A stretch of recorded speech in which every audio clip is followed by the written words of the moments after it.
When his feet stand on the mountain. What if the most significant spiritual event of our time is closer than you think? The Mount of Olives holds a profound prophecy, and preparing your heart and mind for its unfolding isn't just an option, it's essential. Discover how to align yourself spiritually for a moment that will redefine everything. This event is the second coming of our Lord Jesus Christ, which will occur after the rapture. The inevitability of this event speaks of the certainty of the rapture. The Mount of Olives, a place of prayer, prophecy, and power. Here, Jesus walked, wept, and prayed.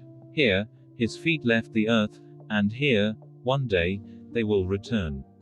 Biblical accounts tells us of several significant events that occurred at this mountain. Jesus came often to this mountain, to teach, to pray, to pour out his heart before the Father. Jesus sat on the Mount of Olives to deliver his final prophecies and warnings to his disciples about the future of Jerusalem, the end times, and the signs of his second coming as seen in Matthew 24:3. From these mountain slopes, he entered Jerusalem as king, greeted with palms, though a cross awaited him. He was riding on a donkey that no one had yet sat on, and entered Jerusalem triumphantly as in Matthew 21:1-11. In Luke 22:39-45, the Garden of Gethsemane, located on the mountain slopes, was where Jesus prayed in agony before his arrest. This site is a powerful symbol of his submission and obedience to God's will. Here he prayed with tears, surrendering to the Father's will. His sweat was described as drops of blood.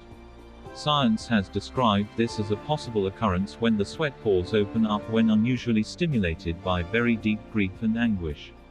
And again from this mountain, Jesus rose into heaven, with the promise that he would return. After his resurrection, Jesus ascended into heaven from the Mount of Olives, an event that is a central tenet of Christian faith and a testament to his divine authority. This separates his claim from those of other deities or religion. This event was witnessed by several believers at the same time reading the account in Acts chapter 1 verses 9-12. The prophet Zechariah declared, "On that day, his feet will stand on the Mount of Olives, and the mountain will split in two. A great valley will open, and the people will flee through it." Geologists today tell us that there is a fault plane running east to west through the Mount of Olives such that an earthquake split will separate the mountain mass into a northern and a southern part exactly as described by the prophet Zechariah in chapter 14 verse 4-5.